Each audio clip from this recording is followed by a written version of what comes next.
Friends, நம்ம கார்த்தி படத்துல Vijay sir வந்து விவசாயத்தை பத்தி ஒரு லென்த் டயலாக் பேசியிருப்பார்ல, அந்த டயலாக் உங்க முன்னாடி வந்து நான் ஓன் வாய்ஸ்ல பெர்ஃபார்ம் பண்ணி கேட்ட போறேன். அந்த பெர்ஃபார்மன்ஸ் எப்படி இருக்குன்னு மறக்காம நம்ம கமெண்ட் பாக்ஸ்ல உங்களோட கமெண்ட்டா பதிவு பண்ணிட்டு போங்க. வாங்க வீடியோக்குள்ள போலாமா? Rolling action. எல்லாருக்கும் வணக்கம். உங்க கேள்விகளை நீங்க கேட்கலாம். என்ன கேள்வி கிடக்கு? ஒரு கிழடுங்க கூட்டத்தை வச்சு எவ்வளவு பெரிய தப்பு பண்ணிருக்கீங்க தெரியுமா? கிழடுங்களா? இங்க வாங்க சார், இங்க வாங்க. உங்களுக்கு தான். வாங்க வாங்க வாங்க. நீங்க தான் சொன்னீங்களா கிழடுங்க கூட்டம்னு? Super, very good. கடைசி எப்போ ஒரு செடியை நட்டீங்க? ஒரு 2 வருஷத்துக்கு முன்னால, ஒரு 5 வருஷத்துக்கு முன்னால ஒரு செடியை வாழ்க்கையில நட்டிருக்கீங்களா? நட்டுருங்க சார், மணி பிளான். வீட்டுல மணி பிளான் நட்டுருங்க சார். இந்த கிழடுங்க மணி பிளான் நட்டவங்கல்ல சார், 70 வருஷம் நாத்து நட்டவங்க. போங்க போய் உட்காருங்க. ஒரு அமெரிக்க மல்டிநேஷனல் கம்பெனி 200 விவசாய கிராமங்களை அழிச்சிருக்கு. அதை எதிர்த்து நின்ன ஒரே கிராமம் தன்னொத்து. அதுக்காக அவங்க கொடுத்த விலை 9 விவசாயிகளோட உயிர். இந்த கொடுமையை உங்களுக்கு தெரியப்படுத்த முயற்சி பண்ணி பண்ணி முடியல. 3 வேளை பசி எடுக்கும் போது சாப்பாடு ஞாபகம் வர நமக்கு அந்த விவசாயம் பண்ணவங்களோட ஞாபகம் என்னைக்காவது வந்திருக்குதா? கடந்த 30 வருஷத்துல 12,456 ஏரிகள் மூடப்பட்டிருக்கு, 27,000க்கு மேல குளங்கள் அழிக்கப்பட்டிருக்கு, 7 ஆறுகள் மூடப்பட்டிருக்கு, 1,67,512 ஏக்கர் விவசாய நிலம் அழிக்கப்பட்டிருக்கு.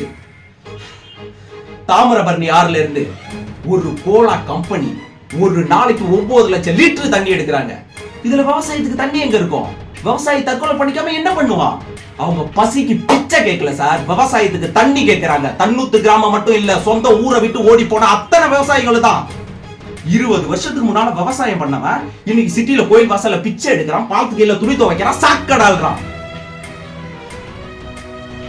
உங்கள நிறைய பேருக்கு தெரியாத ஒரு விஷயத்த சொல்றேன். இந்தியா முழுக்க ஒவ்வொரு 30 நிமிஷத்துக்கும் ஒரு விவசாயி தற்கொலை பண்ணிக்கிறான். அவன் குடும்பமே தெருவுக்கு வருது. இது கடந்த 10 வருஷமா நடந்துட்டு வருது. அவங்களோட பரம்பரையே உங்களுக்கு சாப்பாடு போடுறதுக்காக வாழ்ந்த குடும்பம் கொஞ்சம் கொஞ்சமா அழிஞ்சுக்கிட்டு வருது. 2002ல இருந்து இது வரைக்கும் ஒரு 10 லட்சம் விவசாயிகள் இந்த தொழிலையே விட்டுட்டு வேற வேலைக்கு போயிட்டாங்க. இப்போ மீத்தேன் வாயு அதை எடுக்கிறதுக்காக தஞ்சாவூர், நாகப்பட்டினம் 2 டிஸ்ட்ரிக்ட்லயும் 1,64,819 ஏக்கர் நிலப்பரப்ப ஒரு மல்டிநேஷனல் கம்பெனி அழிக்க போகுது. அந்த குடும்பம் எல்லாம் பசியில சாக போகுது. 5000 கோடி எப்படி 5000 கோடி கடன் வாங்கின ஒரு பியர் ஃபேக்டரி ஓனர் என்னால அந்த கடனை கட்ட முடியல கை தூக்குறான். ஆனா அவன் தற்கொலை பண்ணிக்கல. அவனுக்கு லோன் கொடுத்த அதிகாரிகளும் தற்கொலை பண்ணிக்கல. ஆனா 5000 ரூபாய் கடன் வாங்கின ஒரு விவசாயி அதை கட்ட முடியாம வட்டி மேல வட்டி ஏறி பூச்சி மருந்து குடிச்சு தற்கொலை பண்ணிக்கிறான். இதெல்லாம் கவனிக்க சிட்டில இருக்கவங்களுக்கு நேரம் இல்ல. இத சொல்லத்தான் டிவி சேனல் கிட்ட கேட்டோம். டிவில லேகியம் விக்கவும், சமையல் செய்யவும், டான்ஸ்க்கு மார்க் போடவும் டைம் இருக்கு. ஒரு கிராமம் அழிய போறத சொல்ல 2 நிமிஷம் இல்ல. இந்தியாவுக்கு ஃபேக்டரியே வேணாம்னு நாங்க சொல்ல வரல.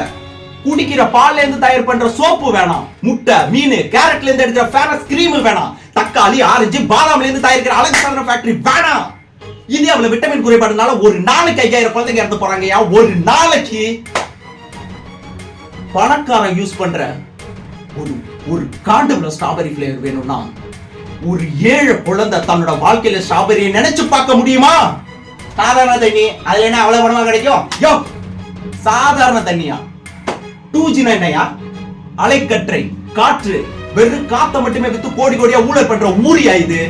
செல்போன் ஆடம்பரம், தண்ணி அத்தியாவசியம். ஒரு கார்ப்பரேட் கம்பெனி கிட்ட இருந்து ஒரு கிராமத்தை காப்பாத்த கடைசியா மக்கள் மன்றத்தை, நீதிமன்றத்தை நம்பி வந்தோம். இந்த 3 நாள் தண்ணி இல்லாம நிறைய பெண்கள், குழந்தைகள் கஷ்டப்பட்டிருந்தா அவங்க கிட்ட கும்பிட்டு மன்னிப்பு கேட்கிறோம். இன்னும் 40 நிமிஷத்துல உங்க எல்லாருக்கும் தண்ணி வந்துடும். ஆனா அந்த கிராமத்துக்கு தண்ணி நாளைக்கு சொல்ல போற தீர்ப்புல தான் இருக்கு. காவல்துறை அது வரைக்கும் எங்களை ஃபாலோ பண்ணி வர வேணாம். ஏன்னா தண்ணி வரதை தேவையில்லாம அது லேட் ஆகிடும். நாங்க செஞ்ச இந்த தப்புக்கு நாளைக்கு கோர்ட்ல சரணடைஞ்சிடும். நன்றி. இந்த பெர்ஃபார்மன்ஸ் எப்படி இருக்குன்னு மறக்காம நம்ம கமெண்ட் பாக்ஸ்ல கமெண்ட் பண்றது மட்டும் இல்லாம இந்த இடத்துல வந்து நான் இன்னொரு விஷயத்தை உங்ககிட்ட பதிவு பண்ணணும். அது என்னன்னு கேட்டீங்கன்னா 49 படத்துல வந்து நம்ம கவுண்டமணி சார் வந்து ஒரு விஷயம் சொல்லியிருப்பாரு. என்னன்னு பாத்தீங்கன்னா, இன்னைக்கு இருக்கிற விவசாயம் வந்து நாளைக்கு கார்ப்பரேட் கம்பெனிக்கு மாறும். அன்னைக்கு தங்கத்தை விட அரிசி விலை வந்து அதிகமாகும். அப்பதான் விவசாயம் வர்ற கஷ்டம் வந்து எல்லாருக்குமே புரியும் அப்படின்னு சொல்லியிருந்தாரு. அது கூடிய சீக்கிரம் நடக்கும்போது அப்படின்னு தான் நானும் நம்புறோம். விவசாயம் காப்போம், விவசாயம் காப்போம், விவசாயம் காப்போம். மறக்காம வீடியோ லைக் பண்ணிட்டு போங்க. இந்த வீடியோவை எடுப்பவர் உங்கள் பரசுராம்.